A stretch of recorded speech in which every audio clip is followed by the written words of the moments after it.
Hello everyone. स्वागत है आप सभी का नर्सिंग जॉब अपडेट के इस ऑफिशियली यूट्यूब चैनल पे। गाइज आज के इस वीडियो में डिस्कस करने वाले हैं, बहुत सारे कैंडिडेट काफ़ी टाइम से वेट कर रहे थे।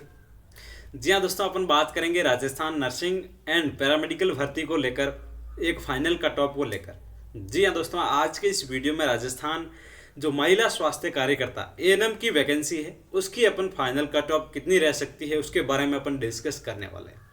जी हाँ दोस्तों, एएनएम की फाइनल कट ऑफ कितनी रह सकती है उसके बारे में अपन जिक्र करने वाले हैं। तो वह अलग अलग कैटेगरी वाइज 1 to 1 बताने वाला हूँ, किस पोस्ट के लिए कितनी मेरिट जा सकती है, कितनी कैटेगरी वाइज, जैसे कि general, OBC, EWS, SC ST, सभी कैटेगरी की मैं अलग अलग आपको बताने वाला हूँ कि इस कैटेगरी में इतनी मेरिट आपकी जा सकती है और डॉक्यूमेंट वेरिफिकेशन की लास्ट आपकी कितनी कट ऑफ रही थी। तो मैं वन बाई वन आपको बताने वाला हूँ, तो वीडियो बहुत इंटरेस्टिंग होने वाला, लास्ट तक जरूर देखें। चैनल पे फर्स्ट बार विजिट कर रहे हो तो ऐसी तमाम जानकारी प्राप्त करने के लिए चैनल को सब्सक्राइब करके बेल घंटी के निशान को ऑल पे प्रेस कर लें, ताकि आने वाले अपकमिंग हर एक इंपॉर्टेंट वीडियोज़ के नोटिफिकेशन भी आपको टाइम टू टाइम मिलते रहेंगे। चलिए गाइज, आज के बिना टाइम वेस्ट किए वीडियो को स्टार्ट करते हैं। अपन बात करेंगे यहाँ पे राजस्थान महिला स्वास्थ्य कार्यकर्ता। जी हाँ दोस्तों, राजस्थान एएनएम वैकेंसी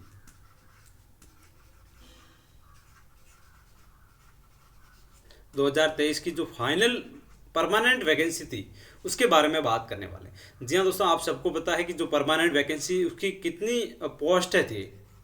सबसे पहले पोस्ट की बात करेंगे, कितनी पोस्ट थी। तो टोटल अब नंबर ऑफ पोस्ट की बात करें तो 4847 पोस्ट है यहाँ पे एएनएम की है जो परमानेंट है। ठीक है, स्टार्टिंग में आप सबको पता है कितनी पोस्ट आई थी, यहाँ पे आई थी 3737 पोस्ट है।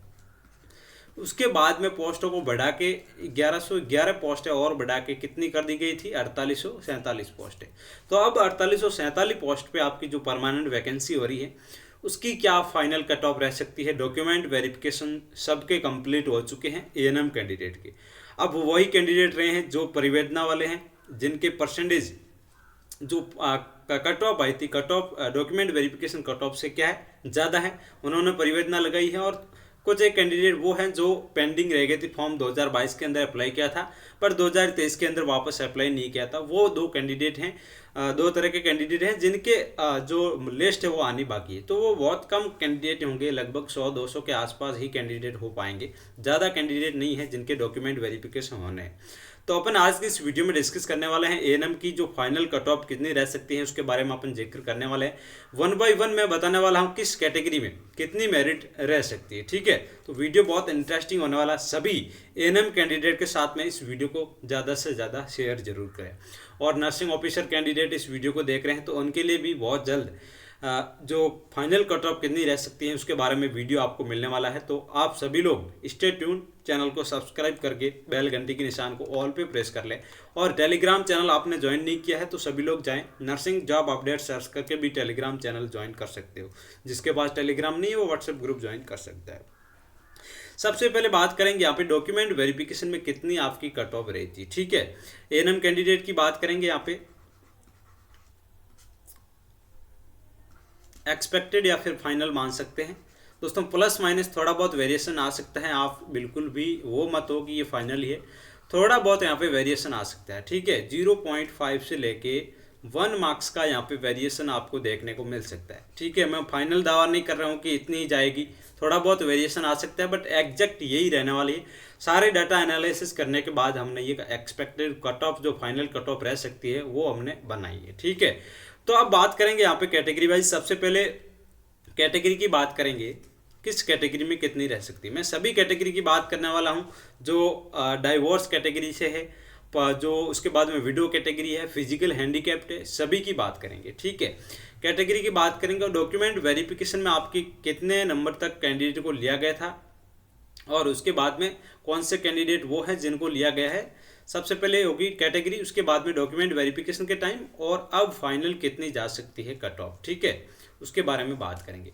तो सबसे पहले कैटेगरी की बात करें तो unreserved category, that means general category के जो कैंडिडेट हैं उनकी कट ऑफ यहाँ पे कितनी रह सकती है उसके बारे में अपन बात करते हैं। ठीक है, तो गाइज सबसे पहले डॉक्यूमेंट वेरिफिकेशन के लिए जो जनरल की लास्ट कट ऑफ रही थी 63.15, ये किसकी रही थी। अनरिजर्व कैटेगरी में किसकी कट ऑफ, जनरल कैटेगरी की डॉक्यूमेंट वेरिफिकेशन के लिए 63.15 जिनके भी मार्क्स थे, इससे ज़्यादा जिनके भी मार्क्स थे, उनका डॉक्यूमेंट वेरिफिकेशन लिस्ट में नाम आया होगा। ठीक है, अब कोई डाउट नहीं इसमें। अब यहाँ पे कितनी फाइनल मेरिट रह सकती है, ये बहुत जिज्ञासु है अनरिजर्व कैटेगरी जनरल कैटेगरी के कैंडिडेट को। तो यहाँ पे दोस्तों बात करें, जितने भी एएनएम कैंडिडेट हैं, फीमेल कैंडिडेट, जिनकी यहाँ पे कट ऑफ रह सकती है 66 से लेके 67, 66 से लेके 67 प्लस जिनके भी मार्क्स आ रहे हैं वो बिल्कुल सेफ जोन में हैं और सिलेक्शन की रेस में रहने वाले हैं। समझ रहे हो, 66 से लेके 67 प्लस आपके जितने भी परसेंटेज बन रहे हैं, 70 से ऊपर है या फिर 75 है, 80 है, 85 है, 90 है, जितने भी आपके परसेंटेज हैं जनरल कैटेगरी में, वो बिल्कुल सेफ जोन में यहाँ पे रहने वाला है। अब यहाँ पे भी थोड़ा वेरिएशन देखने को मिल सकता है, या तो -1 देखने को मिल सकता है या फिर +1। माना ये जा रहा है कि -1 का ही वेरिएशन आ सकता है, बट +1 का इसमें वेरिएशन नहीं आएगा। अब 63 से लेके मैंने कितने का गैप बताया यहाँ पे, +3 का, तो +3 तो नहीं रहेगी, क्योंकि आप सबको पता है, सबसे पहले मैंने ये आपको चीज़ नहीं बताई कि कितने कैंडिडेट को यहाँ पे लिया गया। तो आपकी वैकेंसी थी 4847, तो इसमें ऐड किया गया कितना, 0.5 कैंडिडेट को और लिया गया, दैट मीन्स 1.5 गुना कैंडिडेट। ठीक है, तो 1.5 गुना कैंडिडेट में कितने कैंडिडेट हो गए, 7270 कैंडिडेट टोटल है वो डॉक्यूमेंट वेरिफिकेशन के लिए लिए गए। क्लियर चीज़ है, तो 7270 कैंडिडेट को लिए गए हैं। तो इसमें से बहुत सारे कैंडिडेट क्या है, डॉक्यूमेंट वेरिफिकेशन के टाइम अब्सेंट रहे होंगे, और बहुत सारे कैंडिडेट फर्जी भी निकले होंगे जिनके पास अनुभव फर्जी लगा रखा था, या फिर बहुत सारे कैंडिडेट ये भी हैं जिन्होंने 2-2 फॉर्म अप्लाई किए हैं, जिनका लिस्ट में 2 नाम है, तो 2 नाम था, एक नाम कट जाएगा, एक में वेरिफिकेशन हो जाएगा, तो वो कैंडिडेट कम हो जाएंगे। तो इसमें बहुत सारे कैंडिडेट हैं, वो बहुत कम होने वाले। तो यहाँ पे 1.5 गुना इसीलिए ले गए हैं कि 0.5 कैंडिडेट रहने वाले हैं, वो कहीं ना कहीं बाहर हो जाएंगे या एब्सेंट हो जाएंगे, उसकी वजह से इतनी मेरिट जो 1.5 गुना कैंडिडेट इस वजह से लिए जा रहा है कि वेटिंग लिस्ट के चांसेस वहाँ पे कम हो जाते हैं। ठीक है, अब वेटिंग लिस्ट आएगी, सेकंड लिस्ट आएगी या फिर नहीं आएगी, आएगी तो किस बेसिस पे आपकी सेकंड लिस्ट आने वाली है, उसके बारे में भी बात करने वाला हूँ। तो जनरल कैटेगरी के कैंडिडेट बिल्कुल भी नहीं घबराएं, जिसके 65 मान सकते हैं, 65 प्लस जिनके भी परसेंटेज हैं वो बिल्कुल सेफ जोन में है और सिलेक्शन की रेस में यहाँ पे रहने वाला है। अब नेक्स्ट वन बात करेंगे ओबीसी कैटेगरी। सबसे ज़्यादा फॉर्म फिलअप ओबीसी कैटेगरी से होते हैं, ओबीसी कैटेगरी के ज़्यादा कैंडिडेट देखने को मिलते हैं। तो ओबीसी में डॉक्यूमेंट वेरिफिकेशन की बात करें तो लास्ट यहाँ पे 56.65 जिनके भी परसेंटेज थे, इससे ज़्यादा उनका ओबीसी कैटेगरी से डॉक्यूमेंट वेरिफिकेशन में नाम आया है, उन्होंने डॉक्यूमेंट वेरिफिकेशन करवा दिया होगा। अब यहाँ पे फाइनल कट ऑफ कितनी रह सकती है उसके बारे में बात करें। ओबीसी कैटेगरी की बात कर रहा हूँ, तो यहाँ पे ओबीसी की बात करें तो 58 से लेके 59 प्लस जिनके भी परसेंटेज है वो बिल्कुल सेफ जोन में है और सिलेक्शन की रेस में यहाँ पे रहने वाला है। ठीक है, अब बहुत सारे कैंडिडेट कन्फ्यूजन इस बात को लेकर हैं कि 56.65 है, ठीक है, तो 58 रहेगी, तो यहाँ पे +1 या फिर 2 का, मतलब डॉक्यूमेंट लिस्ट में जिनका भी नाम है उसमें +1 या फिर +2 या फिर 1.5 ज़्यादा जिनके भी हैं डॉक्यूमेंट वेरिफिकेशन लिस्ट में लास्ट नाम से, तो वो बिल्कुल सेफ जोन में यहाँ पे रहने वाला है। ठीक है, अब नेक्स्ट वन कैटेगरी की बात करें, एमबीसी कैटेगरी। एमबीसी कैटेगरी में भी काफ़ी कैंडिडेट हैं। तो एमबीसी कैटेगरी में डॉक्यूमेंट वेरिफिकेशन की लास्ट जिनका नाम आया था 48.83। ठीक है, अब यहाँ पे कट ऑफ क्या रह सकती है उसके बारे में अपन बात करेंगे। एमबीसी कैटेगरी की बात करें तो 50 से लेके 51 जिनके भी परसेंटेज हैं वो बिल्कुल सेफ जोन में यहाँ पे रहने वाला है। ठीक है, मैंने आपको बताया है सबसे पहले अनरिजर्व कैटेगरी, उसके बाद में एमबीसी, उसके बाद में SC ST की बात करने वाला हूँ, फिर फिजिकल हैंडीकैप्ड, उन सभी की बात यहाँ पे करने वाला हूँ। तो मैंने बात एमबीसी कैटेगरी की, तो डॉक्यूमेंट वेरिफिकेशन के लिए 48.83 रही थी, और अब यहाँ पे फाइनल कट ऑफ रह सकती है 50 से लेके 51। इतना ही वेरिएशन देखने को मिलता है।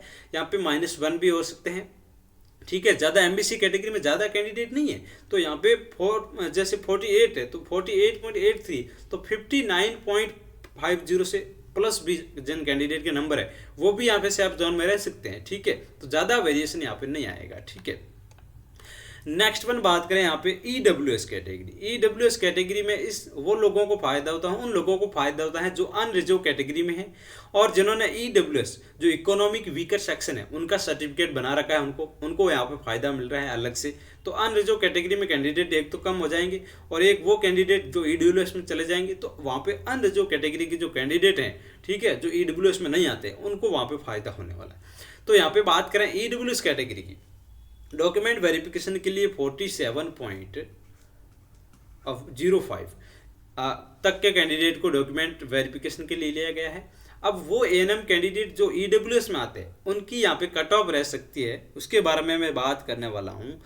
48 से लेके 49 ये आपकी कट ऑफ रह सकती है किसकी, एएनएम कैंडिडेट की। यहाँ पे फाइनल जो आपकी लिस्ट आएगी, प्रोविजनल लिस्ट, वहाँ पे ये कट ऑफ आपकी रह सकती है। ठीक है, अब नेक्स्ट वन कैटेगरी की बात करें यहाँ पे एससी कैटेगरी और उसके बाद में एसटी कैटेगरी। ये मोटी मोटी कैटेगरी है, उसकी अपन बात कर लेते हैं।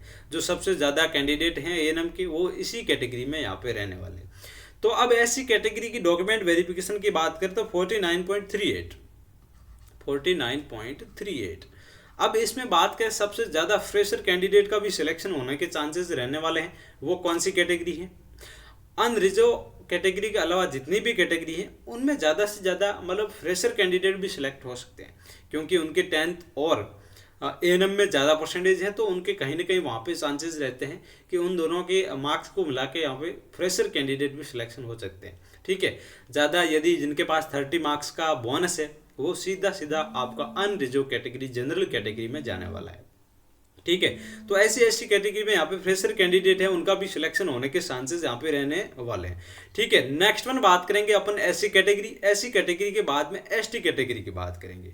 ठीक है, तो मैं बात करूँ यहाँ पे डॉक्यूमेंट वेरिफिकेशन के लिए कौन से कैंडिडेट का यहाँ पे रहने वाला है। मैंने एससी की बात करी, डॉक्यूमेंट वेरिफिकेशन में 49.38। अब यहाँ पे कट ऑफ कितनी रह सकती है एससी कैटेगरी की, तो 51 से लेके 52 बिल्कुल सेफ जोन में रहने वाले हैं एएनएम कैंडिडेट। जिनकी एससी कैटेगरी में 51 से ज़्यादा परसेंटेज हैं वो बिल्कुल यहाँ पे सेफ जोन में रहने वाले हैं। ठीक है, 50 से लेके 50 से ऊपर थोड़ा ज़रूरी है, 51 से ऊपर है वो बिल्कुल सेफ जोन में, उसको घबराने की कोई ज़रूरत यहाँ पे नहीं रहने वाली। अब नेक्स्ट वन बात करें एसटी कैटेगरी की, तो एसटी में 46.53% लास्ट जो डॉक्यूमेंट वेरिफिकेशन है उसमें उनका नाम आया था, बट फाइनल अब कितनी रह सकती है यहाँ पे बात करें एसटी की बात कर रहा हूँ मैं, 48 से लेके 49% जिनके भी है वो बिल्कुल सेफ जोन में यहाँ पे रहने वाला है। ठीक है, तो आप बिल्कुल भी नहीं घबराएं, जो भी एससी एसटी के कैंडिडेट हैं, जितने भी एएनएम कैंडिडेट हैं उनकी यहाँ पे 48 से लेके 49% जिनके भी बन रहे हैं वो बिल्कुल सेफ जोन में यहाँ पे रहने वाले। तो मैंने आपको अलग अलग कैटेगरी वाइज जो मेजर कैटेगरी है उनकी मैंने बात कर ली। अनरिजर्व कैटेगरी की बात करी, उसके बाद में किस कैटेगरी की बात करी, अनरिजर्व की बात कर ली। उसके बाद में नेक्स्ट वन बात करते हैं यहाँ पे ओबीसी की बात कर ली, एमबीसी की बात कर ली, ईडब्ल्यूएस और एससी और एसटी। ये आपकी मेजर जो कैटेगरी है 6 कैटेगरी, उसकी बात कर ली अपन। अब यहाँ पे बात करेंगे नेक्स्ट वन आपका physically handicapped, widow category, divorce category, इन सभी जितनी भी अदर कैटेगरी है उनकी बात करने वाला है। ठीक है, 50 ये आपके मैंने बता दिया। डॉक्यूमेंट वेरिफिकेशन में जो आपका लिस्ट में नाम आया था, लास्ट जिनके इतने मार्क्स थे उनका नाम आया था, बट सेफ जोन में है, जिनका सिलेक्शन की दौड़ में है, वो ये कैंडिडेट रहने वाले हैं। जिनके इतने परसेंटेज मार्क्स बन रहे हैं वो बिल्कुल सेफ जोन में यहाँ पे रहने वाले हैं।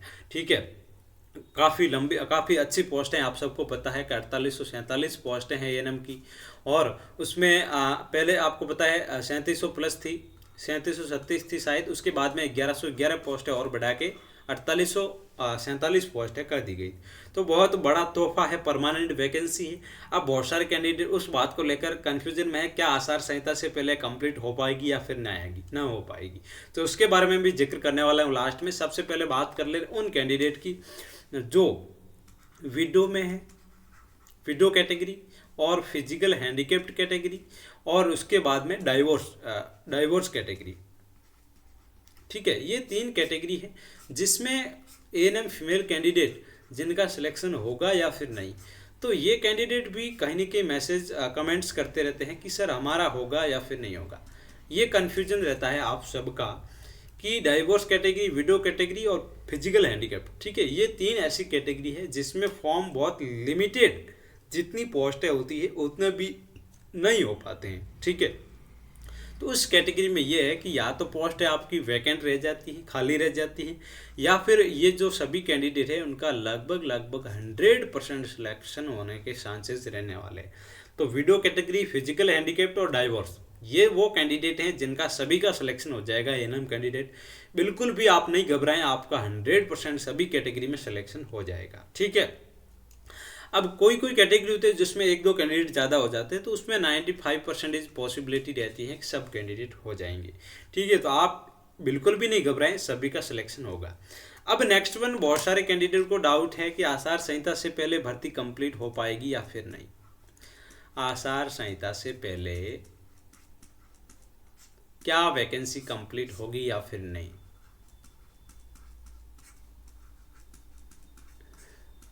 तो उसके बारे में मैं बात करूं, होगी या फिर नहीं, ये बहुत सारे फीमेल जो एएनएम कैंडिडेट हैं उनके यहाँ पे डाउट रहने वाले हैं।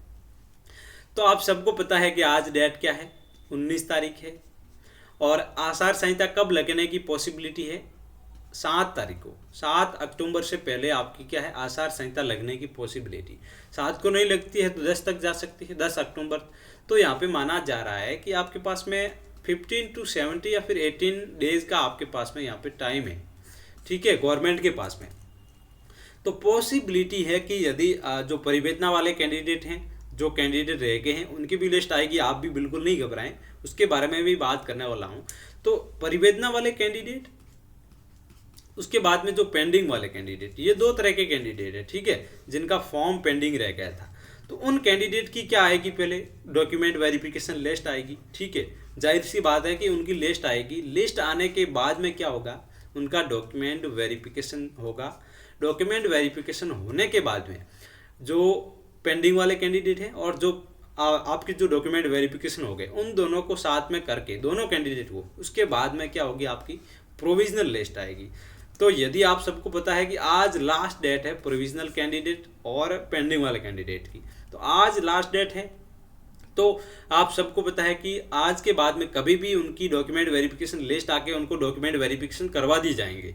तो उनको डॉक्यूमेंट वेरिफिकेशन करवाते हैं, उस कंडीशन में आपके 25 से पहले पहले लिस्ट आने की संभावना रहेगी। तो यदि 25 सितंबर से पहले आपकी लिस्ट आती है, ठीक है, तो वहाँ उस कंडीशन में पॉसिबिलिटी रहती है कि आपका यहाँ पे नाम कहीं ना कहीं रह सकता है, ठीक है।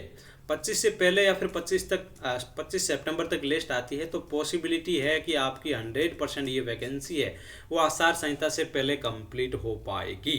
यदि 30 तक इसकी लिस्ट आती है प्रोविजनल, तो उस कंडीशन में कहीं ना कहीं ये वैकेंसी आचार संहिता के बाद में जा सकती है। बट हम उम्मीद करते हैं, हम लगातार आप सबके लिए मेहनत कर रहे हैं, आप भी कहीं ना कहीं जाके कलेक्ट्रेट को ज्ञापन सौंपें ताकि आपकी वैकेंसी जल्दी से जल्दी आचार संहिता से पहले कंप्लीट हो पाए, ठीक है। तो आप बिल्कुल भी नहीं घबराएं, उम्मीद करते हैं ये वैकेंसी बहुत जल्द कंप्लीट हो जाए, सभी एएनएम कैंडिडेट को परमानेंट जॉब करने का मौका मिले।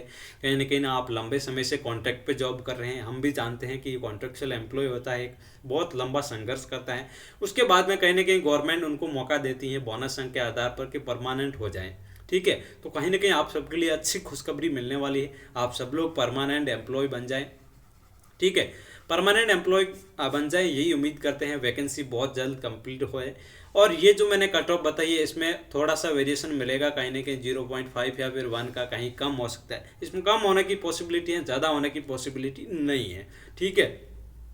अब एक क्वेश्चन आप सभी का ये था कि सेकेंड लिस्ट आएगी या फिर नहीं आएगी। बहुत सारी एएनएम कैंडिडेट जो रह गई थी, तो सेकेंड लिस्ट का उनको डाउट है कि सेकेंड लिस्ट आएगी या फिर नहीं आएगी। तो सेकेंड लिस्ट आने की पॉसिबिलिटी इस बात को दर्शाती है कि फर्स्ट लिस्ट में कैंडिडेट वैकेंट रहते हैं, एब्सेंट रहते हैं और पोस्टें खाली रह जाती है, वैकेंट रह जाती है, उस कंडीशन में ही आपकी सेकेंड लिस्ट आएगी। तो यहाँ पे सेकेंड लिस्ट के थोड़े चांसेस कम रहते हैं, बट उम्मीद है कि फर्जी कैंडिडेट हैं और एब्सेंट वाले कैंडिडेट हैं, उनको कितने परसेंटेज वो बाहर में तो किस कैटेगरी में कितनी पोस्टें वैकेंट रही है, उसके बाद में ही ये डिसाइड हो पाएगा कि आपकी सेकंड लिस्ट आएगी। बट यदि आप सबको पता है कि 1.5 गुना कैंडिडेट इस बात को ही लेकर लेते हैं कि वहाँ पे दोबारा से लिस्ट निकालने की पॉसिबिलिटी कम रहे, ठीक है, इसीलिए तो आपकी जो कैंडिडेट हैं, जो वैकेंसी है उससे प्लस 0.5 एक्स्ट्रा लिए जाते हैं, 1 से 0.5, दैट मीन्स आधा कैंडिडेट के हिसाब से आपके जितने भी कैंडिडेट हैं उसको एक्स्ट्रा लिए जाते हैं। जैसे कि मान लें कि 50 वैकेंसी है, तो वहाँ पे 25 कैंडिडेट और एक्स्ट्रा इसीलिए लिए जाते हैं कि उन 50 में से वो कैंडिडेट बाहर होते हैं तो उनका वहाँ पे सिलेक्शन हो जाए और दोबारा से लिस्ट निकालने की पॉसिबिलिटी नहीं आए। ये सरकार की चाहत है, बट यदि पोस्टें वैकेंट रहती हैं तो किसी कैटेगरी में यहाँ पे आपकी वेटिंग लिस्ट हो आने के चांसेस रहते हैं, ठीक है। अभी तक हमारे पास में ये डाटा नहीं है कि कितने कैंडिडेट एब्सेंट रहे हैं और कितने कैंडिडेट को बाहर किया गया, ठीक है, ये अभी तक डाटा किसी के पास नहीं है। यदि हमारे पास डाटा होगा तो हम टेलीग्राम पे आपको डाल देंगे या फिर व्हाट्सएप पे डाल देंगे, तो सभी लोग जाएं, टेलीग्राम और व्हाट्सएप ग्रुप दोनों जरूर ज्वाइन कराएं। लिंक आपको डिस्क्रिप्शन में दे रखा है, वहाँ से जाके आप ज्वाइन कर सकते हो। यदि लिंक वर्क ना करे तो आप वहाँ पे टेलीग्राम पे जाएं, नर्सिंग जॉब अपडेट सर्च करके भी आप ज्वाइन कर सकते हो, ठीक है। तो वहाँ पे आपको पल पल की अपडेट मिलती रहती है, शिपो की जितनी भी वैकेंसियों की अपडेट है वो आपको मिलती रहती है। ये मैंने आपको कट ऑफ बताई, इसका आप स्क्रीनशॉट ले सकते हो, जब भी फाइनल कट ऑफ आएगी तो इसका आप कंपैरिजन कर सकते हो, ठीक है। इसमें थोड़ी बहुत मिस्टेक हो सकती है, बट यही पॉसिबिलिटी है कि आपकी यही कट ऑफ रहने वाली। तो आप बिल्कुल भी नहीं घबराएं, मिलते हैं नेक्स्ट और इन्फॉर्मेटिव धमाकेदार वीडियोज़ के साथ में। तब तक आप सब लोग स्वस्थ रहें, मस्त रहें। और जाने से पहले आप सबके लिए हमेशा की तरह एक और पॉजिटिव थॉट कि ईश्वर का दिया हुआ कभी अल्प नहीं होता, ईश्वर का दिया हुआ कभी अल्प नहीं होता, जो टूट जाए वो संकल्प नहीं होता, जो टूट जाए वो संकल्प नहीं होता। और हार को लक्ष्य से दूर ही रखना मेरे दोस्त, क्योंकि जीत का कोई विकल्प नहीं होता और हम पैदा हुए हैं जीतने के लिए। हम पैदा हुए हैं जीतने के लिए की बात एक ही है कि जब तक तोड़ेंगे नहीं तब तक छोड़ेंगे नहीं। यही दोस्तों आप सभी की तमन्ना है कि हम मेहनत कर रहे हैं लगातार, आप भी मेहनत करो, जल्दी से जल्दी इस भर्ती को आचार संहिता से पहले कंप्लीट करवा के आपको ज्वाइनिंग नियुक्ति दे दी जाए, ठीक है। और भी यदि कोई डाउट है, कोई क्वेरीज है, कुछ इंपॉर्टेंट आपको कोई मैसेज प्रोवाइड कराना है तो कमेंट बॉक्स में ज़रूर मैसेज करें। कमेंट बॉक्स आप सबके लिए ओपन है, बिल्कुल भी नहीं घबराएं। बहुत सारे कैंडिडेट घबरा जाएंगे, मैंने कट ऑफ बताई, उसके कहीं ना कहीं 0.5 या 1 मार्क्स कम होते हैं, तो उस कंडीशन में आप घबराए नहीं। किसी कैटेगरी में मार्क्स कम भी हो सकते हैं, ठीक है, क्योंकि किसी कैटेगरी में एब्सेंट ज़्यादा है, किसी कैटेगरी में जनरल कैटेगरी में ज़्यादा जाएंगे तो वहाँ पे उनकी पोस्ट खाली हो जाएगी। उनका लगभग जिनका डॉक्यूमेंट वेरिफिकेशन लिस्ट में नाम आया उनका सभी का सिलेक्शन होने के चांस रहेंगे, ठीक है। क्लियर चीज़ है? कोई डाउट है तो कमेंट बॉक्स में बताएं। वीडियो को आप अपना प्यार जरूर दिखाएं। सभी एएनएम कैंडिडेट जितने भी कैंडिडेट हैं उनके सभी के साथ में शेयर जरूर करें और अपना रिव्यू जरूर दें कि हमारा ये वीडियो कैसा लगा, एक्सपेक्टेड कट ऑफ कैसी लगी। कमेंट बॉक्स में एक पॉजिटिव कमेंट जरूर लिखें सभी एएनएम कैंडिडेट। मिलते हैं नेक्स्ट और इन्फॉर्मेटिव धमाकेदार इन्फॉर्मेशन के साथ में। तब तक आप सब लोग स्वस्थ रहें, मस्त रहें। Always keep smiling.